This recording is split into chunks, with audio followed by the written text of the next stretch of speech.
Hi, this is Alegre with your dose of modern life, healthier, easier, more fun. Summer's coming, and so today I'm going to take a little bit of time to talk about one of our favorite summer topics, beaches. Then we're going to hear from my friend Angela, who you've been catching up with.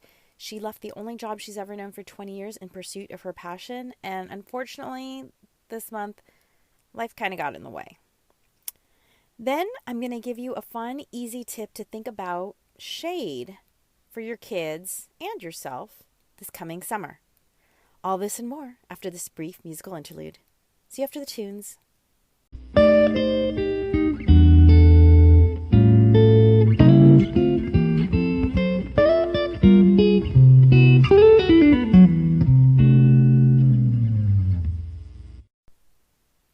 We're back, and now for my topic, the oceans.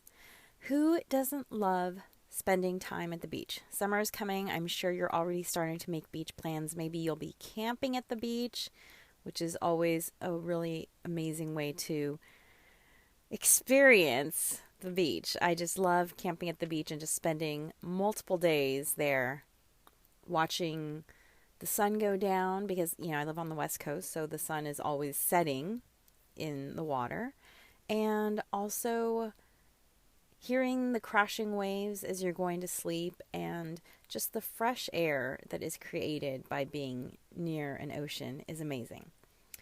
Now, there have been a couple topics that have been on my mind. One, because Hawaii is set to become the first state ever to ban certain sunscreens. Now, what I want you to do is I want you to go grab a tube of your sunscreen and look at just one line. I want you to look at the line that says active ingredients. And if your sunscreen says anything besides zinc oxide or titanium oxide after it, then those active ingredients are known carcinogens. Now, what's a known carcinogen? A carcinogen is something that science has shown to be potentially cancerous for animals like you and me. And this is not new information. This information has been around for at least a decade.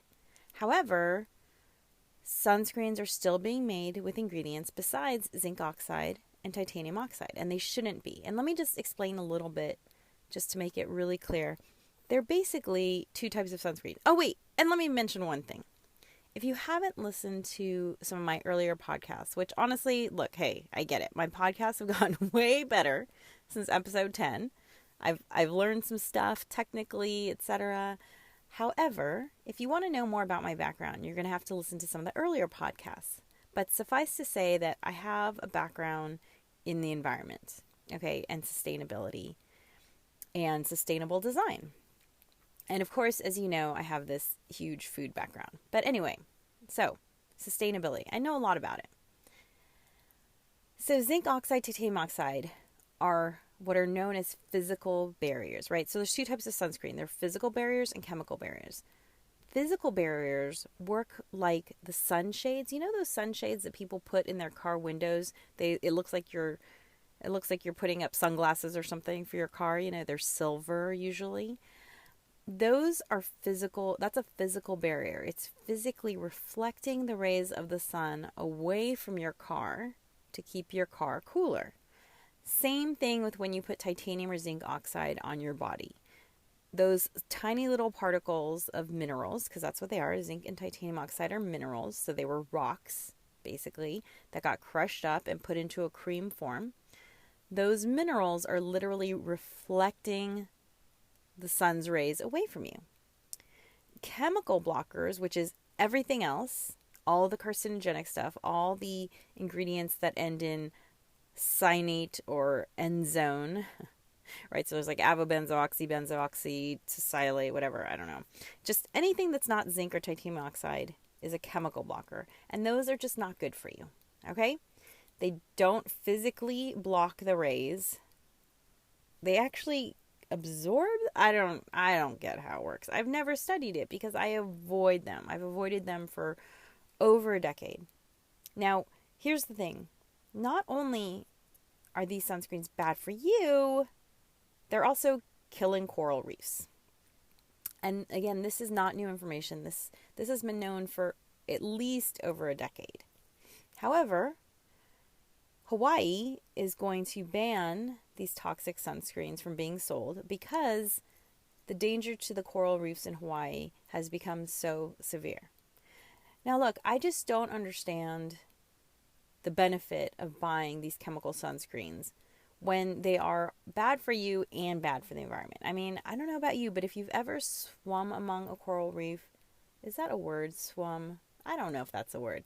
If you've ever swam among the coral reefs, or if you've seen some amazing footage, I mean, just Google the coral reefs and watch some of the video footage of them.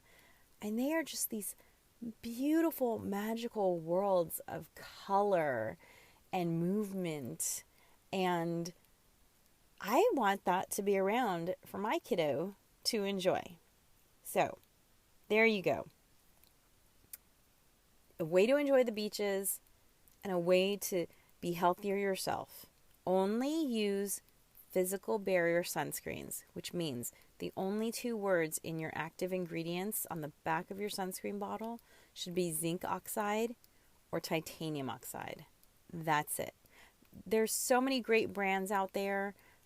I don't want to necessarily get into brands, and you can honestly get them anywhere.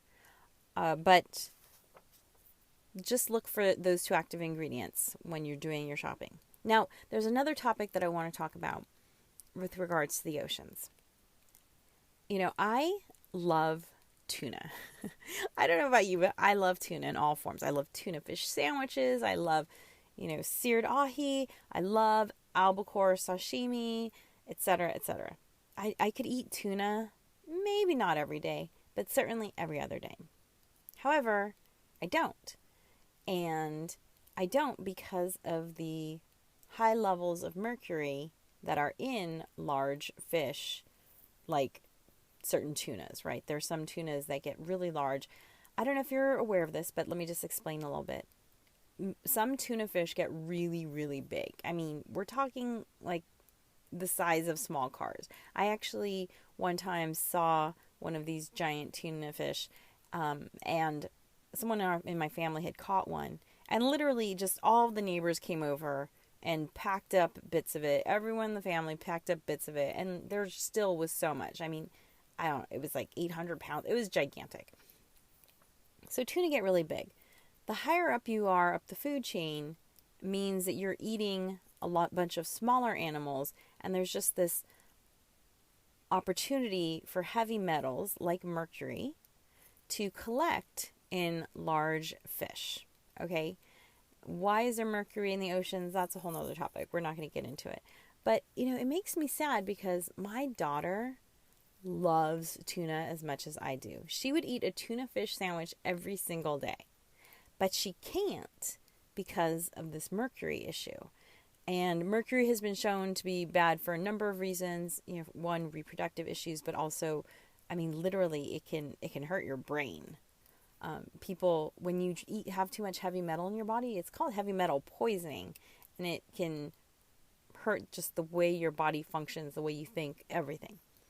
So she can't have tuna every day. But I always say to her, I say, hey, honey, look, if you can fix this tuna in this mercury in the oceans issue, then you can have tuna every day. Yay. So let's work towards that. But okay, so I'm straying, but I just want to point out to you that, these things that are healthier for you are also healthier for our planet, which again makes it healthier for you, right? Like, if we weren't putting mercury out in the air, that would be better for us in general, but it'd also be better for the oceans, which ends up being better for you because you're eating stuff out of the ocean. Okay? So here's my big environmental concern at the moment. It's microplastics. Okay, what are microplastics? Just a quick little background. When you throw something out, if it's something that grew in the earth, then it will biodegrade back down into components that can be absorbed by the earth. Again, right? So you take a banana peel, you throw a banana peel out into the dirt, it will biodegrade back into dirt. Yay, beautiful cycle of life. I don't know the Lion King phrase. Hakuna Matata, something like that. Right? It goes back into the earth. Perfect. Okay? Plastic does not biodegrade. I don't care what they say because there's some states where they're allowed to make where plastic manufacturers are allowed to make claims about plastics biodegradability. It does not biodegrade. It will degrade, which basically means it's breaking down. Or sometimes they use the term photodegrade, which means that the sun is tearing it apart into little pieces. But fundamentally, plastic will not break down back into components that the soil can utilize the way the banana peel will. Okay? Maybe it will break down in like 10,000 years, but it doesn't break down quickly.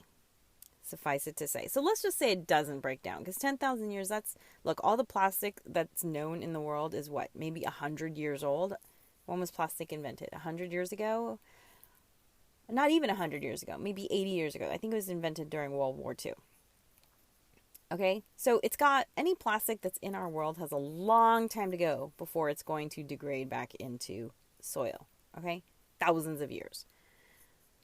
So here's the thing. Microplastics are those little, so when you see a plastic bag being blown along on the wind, and then you see a plastic bag that has a hole in it and it's ripped and shredded, and then you see little plastic bits. So those little plastic bits, when they get smaller and smaller and smaller, that's what microplastic is. And microplastic makes its way into the ocean. Either, it flies there the way that plastic has a tendency to get whipped up and blown out to sea, or it gets washed down there. Okay? If you live near a body of water, like I live near the LA River, the Los Angeles River. There used to be a river that naturally ran through Los Angeles. There is still a low-lying area. A lot of times it's dry, but there still is sort of a river bed. Yes, it's encased in concrete, but that's another topic. And if you go to the LA River, there are two parts of the LA River that are not encased in concrete because they are too low to be encased in concrete. And there are still plants in these areas, plants and trees and everything. One of these areas is at the intersection of basically Balboa Boulevard and the LA River, which is located in the Encino area of Los Angeles. And the other part is down by Dodger Stadium in an area known as Frogtown in Los Angeles, so closer to downtown LA.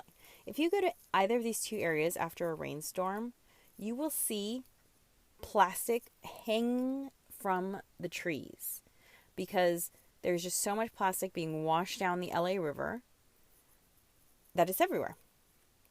Okay, so these microplastics end up in the ocean, and unfortunately what's happening is they're not visible to the naked eye. And even if they are visible to the naked eye, they confuse fish, right? So fish are eating microplastic both on purpose because they think it's something that they can eat, and on accident because just as they, open their mouth to gulp in some water, they are getting plastic into their body. And this is really, really huge ramifications for the fishing industry and for our ability to eat fish, because these fish can become so full of plastic that they can no longer eat, period. Okay, now the vast majority of microplastic is microplastic that humans we don't realize that the plastic is degrading into these tiny little particles and then getting swept out to the ocean. Okay, and what I mean by that are things like these single-use plastic bags, right? They go out into the ocean. Another place that people are putting microplastic into the environment and not realizing it is in gardening, right? You lay down that anti-weed barrier stuff, it's plastic. It's going to degrade over time. Or another place would be synthetic grass, right? That is plastic. It is going to degrade and is going to get washed out to the sea.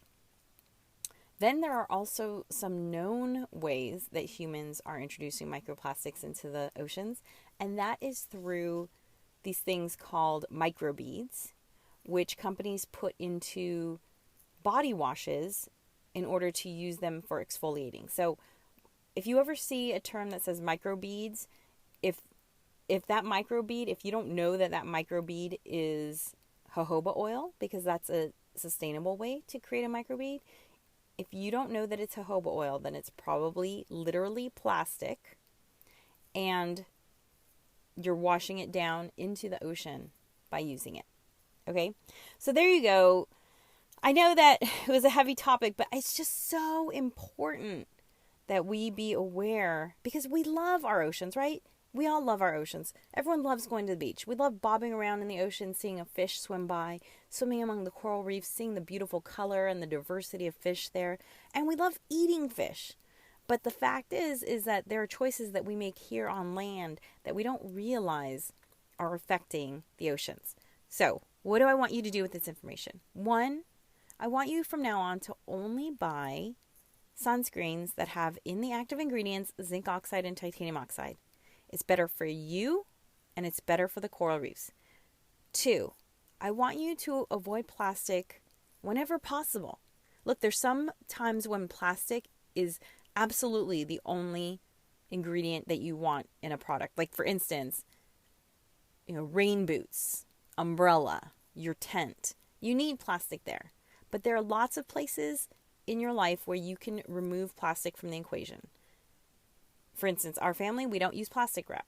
We don't buy reusable storage bags. We don't take single-use plastic bags from stores. These are easy ways to avoid using plastic in your life. Okay? 3, whenever my daughter and I go to the beach or any open space, we have a rule, which is we pick up 3 pieces of trash that were not ours in order to leave the beach more beautiful than it was when we got there. And I'd just like to encourage you to use this practice. If we all picked up 3 pieces of trash that weren't ours, it would go a long way towards keeping the beaches healthy and beautiful. And it would teach your children something about taking care of the world that is so important. Coming up next, my interview with my friend Angela. She is doing an amazing job pursuing her passion professionally. However, as often happens, life gets in the way, and let's hear how she handles that after the tunes.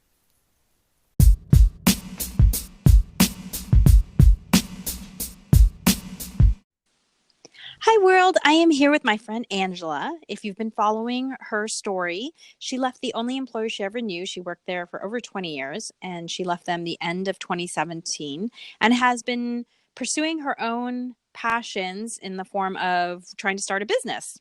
But she's not quite sure what that is, but it's been fun watching her figure that out. And she's also here because she has just been such an inspiring model of someone who has had to survive and rebuild their life after a life-changing accident.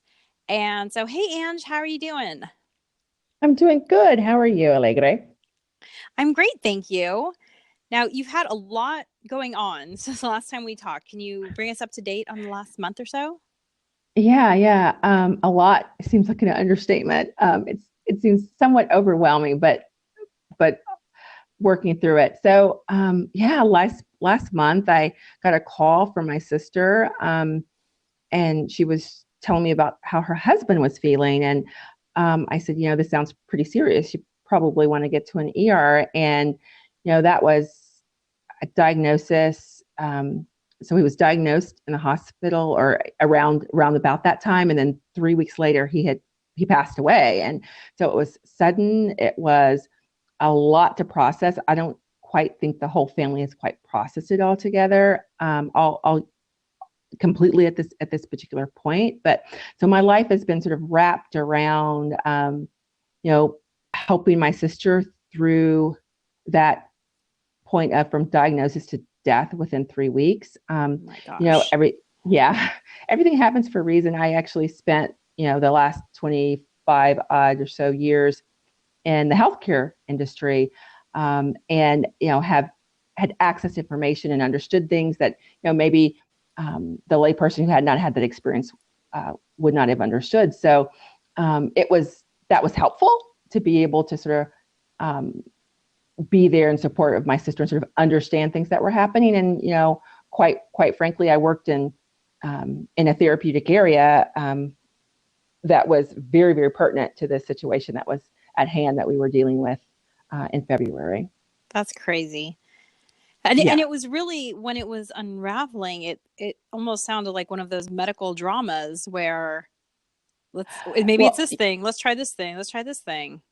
right. And that, it's so interesting because you expect medicine to really be so black and white when there are all sorts of shades of gray, and there's all sorts of detective work and investigative work that the medical professionals and clinicians have to do just to identify, in some instances, what the underlying issue is such that they can treat appropriately. And so we went through a lot of that. It reminded me, I don't know if your listeners are familiar with it, but this uh, uh, it's not a sitcom, but it's sort of funny. But it's called House, and it's Yeah, with that's Doctor House. exactly what I was thinking about. I was exactly thinking of Yeah, House. it's like House.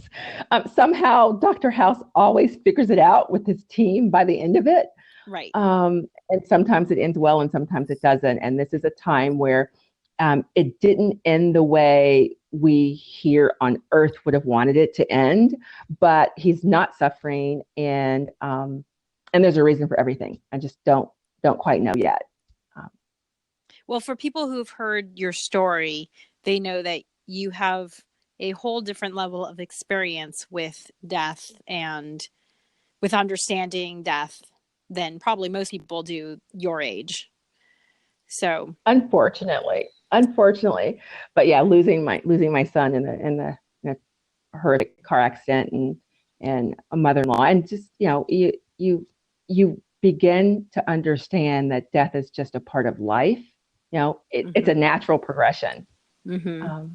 So you approach it differently. And so you don't live in the same state as your sister. So this has been taking up a lot of your time.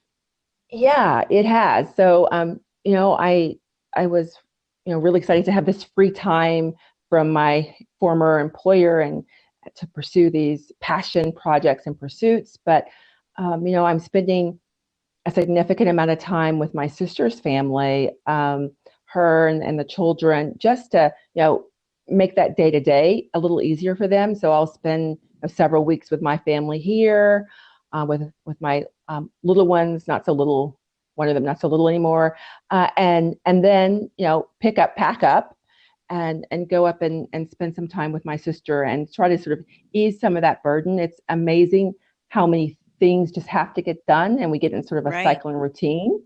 When that routine, for whatever reason, is upset or has to be adjusted, it's difficult. And so, yeah, so I'm fortunate to be freed up to be there for my sister Well, and her I family. remember when your accident happened, it just made me so sad that you and I were so far apart and I couldn't do more. And it's so strange the way we live so far away from the people that we're maybe emotionally closest to, that when challenges like this come up, it can be really hard to be able to be there physically for someone. Right. Precisely. And I count myself fortunate that, she's about 5 or 6 hours away, 30 minutes with a flight, maybe 30 minutes to an hour. Mm-hmm. I can be there. Yeah. And I have the time to do so. But that said, it's taken a little bit of time away from sort of focusing on the passion project, which is fine, and I'm happy that I'm able to focus on my sister. But I also am still very much trying to figure out, like, what's that one thing that I want to pursue with all vigor, for my next steps in my I don't want to say career journey, but in my life journey. Yes. Actually, it's interesting because, when your car accident happened, I actually owned a store at the time. And I had been thinking about closing the store for other reasons, having to do with just the fact that brick and mortar retail was dying a slow, painful death. But when your accident happened, that was that was the straw that broke the camel's back for me. And I ended up closing the store just a couple months after, because one of the things that I realized that was really important to me was being able to be there for my family and friends the way I wanted to be, and the way that the store hadn't let me be, because I had to be there on weekends. I had to be there, et cetera, et cetera. So Yes. this might actually help to formulate your one sentence, what's really important to you from your passion project. I've been thinking a lot about that, and I'm going to have to put more time into it. But you're right, because when these types of things happen, you start to evaluate sort of what's the most important in your life, and Mm-hmm. what's the thing that you won't give up or do without. And I'm going to continue to look at that. And my family is very important to me, not only my nuclear family but my extended family. Mm-hmm. And this has just been one of those life events that cause you to reflect even more. Well, I'll be excited to hear from you when you do figure out what that one sentence is. I mean, I really think that that's one of the hardest things. And it takes, it sounds so easy, one sentence, but you have to go through all of this thinking and planning and imagining in order to distill it down to that one sentence. So it might take a while. Yeah, it's simplicity is not easy, right? There's a story about, I would have written you a shorter letter, but I just didn't have the time because you just put everything in there, right? And so Right, you really right. have to distill it down to what's the key thing. And this particular experience in my life just, you know, says, okay, so what's important? Well, of course, my family is important, the nuclear family, but even more so now, being there for my extended family to the degree that I can, even more. So whatever I follow from a passion point has to allow me to be flexible enough in my schedule and my timing and where I am and sort of um, even location and so forth and geography to be able to be there for family when I want to be, because that is important to me. And one last thought is that I really think that this is not something unique to you and me. I really think that this is something in society where, we've kind of gone from when the generation before us and before that, there was a one Mm-hmm. income family, right? Where there was always a parent that stayed at home, usually the mom. Then we went into maybe one or two generations of dual income families. But we're finding out that that doesn't always work that well. You need to have one person in a family who has the flexibility to, be the primary caregiver, not just of the child, but maybe also of extended family. And Yeah, it's a really I just feel like it's a societal movement, and that our society needs to become more embracing and accepting, and even maybe setting up, support so that this sort of thing is easier. Yeah, I haven't spent a ton of time thinking about that space, but I would suspect if we played it out and thought about it long term, Alegre, that um, that those sort of jobs that we're talking about, those homes with um, two incomes and two people working, and some people don't even have the luxury of having two individuals in the home of working age. So there are lots of different families look different, and so do households. But the idea of when will the work environment and the establishment sort of change to reflect the needs of those who work within it? Because you're right, we're probably not the only people dealing with this. And I was fortunate enough to be able to step out of where I was, and I'm able to do this. But when might we have, institutions, businesses that actually allow for this flexibility within if one chose to? Well, I once heard a story that during World War II, when, all the Rosie the Riveters were happening, right? So there were so Yep. many men out fighting that they were Mm-hmm. actively recruiting women to come and work in the factories, right?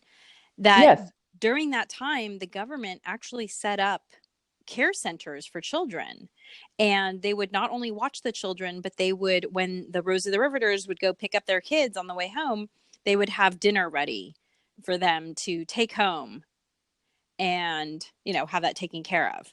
And then when the war was over, those facilities were all shut down. And I just think it's interesting, like, see, this existed at one time. We need Mm-hmm. to contemplate these ideas again, I think. Mm-hmm. Mm-hmm. I think it would be ripe for discussion. Yes. Okay, well, I look forward to hearing your progress, and, you know, wish your sister the best for me. I will do. I will do. Talk to you later. Bye. Okay. Bye-bye. Coming up next, my tip for creating shade. After the tunes.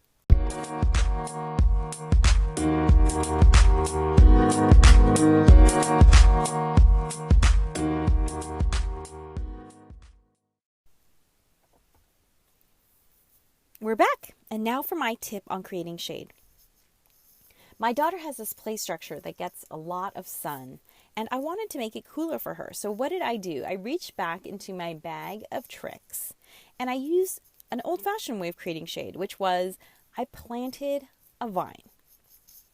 Now look, that might not be the first thing you think of when you think of creating shade. You know, the way we create shade nowadays is, for instance, we have these pop-up structures, right, that have fabric shade. And then another way is that we build these patio structures that are made out of wood. Now, both of those have problems for various reasons. You know, one is that although they provide shade, sometimes those types of structures can actually be hotter because they trap hot air, right? Hot air wants to rise, but if it reaches a solid structure that it can't get through, it makes a space warm. Shady, but warm.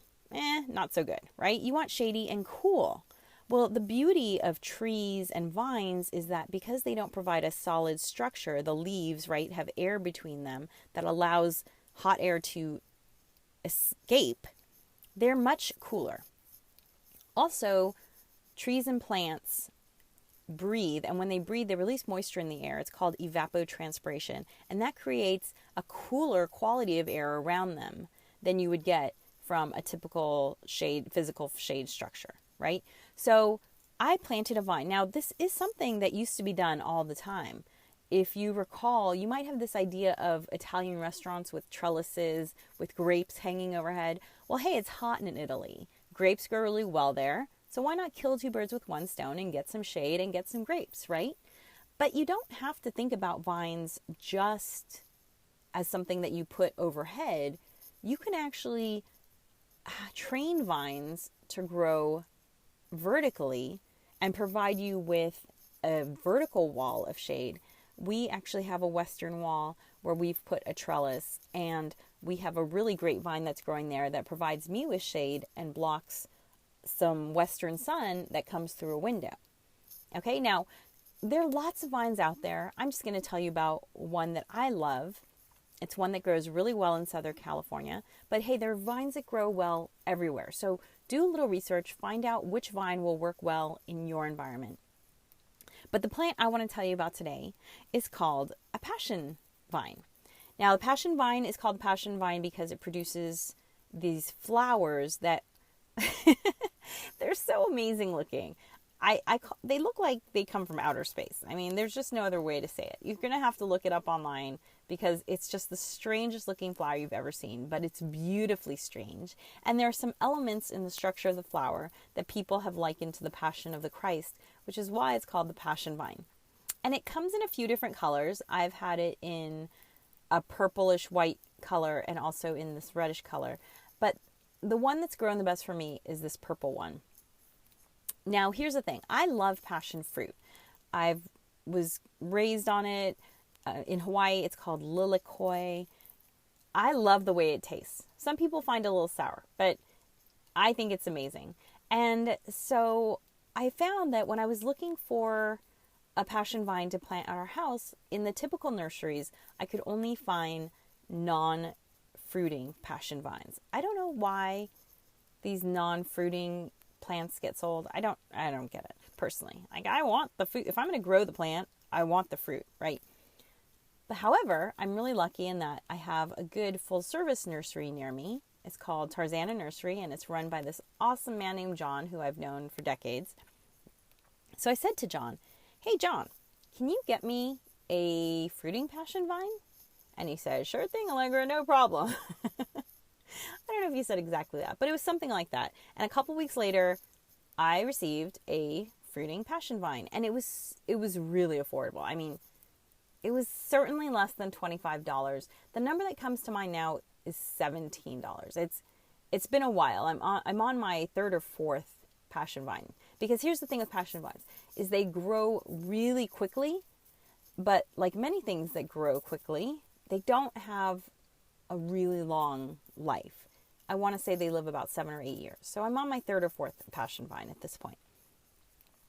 So he got me one, and we gave it water its first summer, and then we've never watered it since. They are incredibly durable. They put down long, deep roots. They grow these really cool, thick trunks that are just so gnarled and beautiful.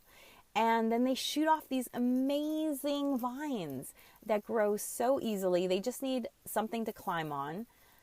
If you want them to climb by themselves, they need something with a really, really thin wire, like a chicken wire. But if you are willing to do a little bit of training to get it started, it will then start growing on top of itself. So you train it, you loop it through some things that are maybe too big for it to climb on its naturally, but then it'll start looping around itself, and it's like a self-sustaining process. It's pretty cool to watch. Now here's the really cool thing about passion vine. Not only do they grow fast, they grow fast, they use very little water, they provide amazing shade, cooling shade, they provide an edible fruit. However, one more thing that's amazing about them is that they provide all of these other benefits if you dry the above ground components, which are called the aerial components of a plant. So the leaves, the vine part itself, the little tendrils. If you dry that and grind it up and make an herbal infusion out of it, it's actually really good for you in a lot of ways. It is a natural analgesic, which means it's a pain reliever, and it is also a natural sleep aid. So again, I'm not a medical doctor. You need to look the stuff up for yourself and decide if it's good for you. Talk to your medical professional. But herbs are very powerful, and this is one that I absolutely love. So next time you need shade, think about a vine. They grow much faster than trees. They don't require the same space as trees. And they will provide you with a quality of shade, a cool shade that cannot be beat by other kinds of physical structures. Also, you won't have to sand them and paint them and etc., do all that stuff to maintain them. You will have to cut them back now and then, and you might have to give them a little water to establish them. But if you find the right vine that can grow in your area, they are essentially maintenance free, which is pretty darn awesome. Thanks for tuning in today. If you thought my show was fun or useful, please let me know by leaving me a comment wherever you subscribe. They mean more than you know. You can also send me a tip through Patreon at patreon.com/Alegre Ramos. That's patreon.com/ALEGRE I have great thank you gifts for my supporters and look forward to when I have 500 patrons and can hire an editor to provide you with more great content. And by the way, if you want more great content from me, check out my Teachable channel where I have all my cooking webinars. That's alegreramos.teachable.com, teachable.com. I actually have a free intro cooking webinar that you can check out and just see what you think of my cooking style. It's great for all ages, and I make it super, super simple. I don't even cook in my kitchen because I want to show people just how simple it is to make healthy, delicious food fast. So check it out. Be sure to subscribe to my podcast wherever you listen. And if you'd like to submit questions, email me at hello@alegreramos.com or download the free Anchor FM app and call into my show so I can play your question on the air. I'll see you next time for another dose of modern life, healthier, easier, more fun. I'm actually doing something a little bit different because I recorded an interview that ended up being really long but really fun with the host of a travel show. Michaela Mailauzi hosts a show called Bare Feet, and she is an amazing traveler, woman, speaker. I just love her. And she travels the world and she learns about that culture and that country by dancing, which is really, really fun to watch. You should definitely check it out and listen to the next couple of episodes because I'm going to divide up her interview into 2 episodes because it was such a long, wonderful interview. So, I'll see you next time. Be a spark in the world. Over and out.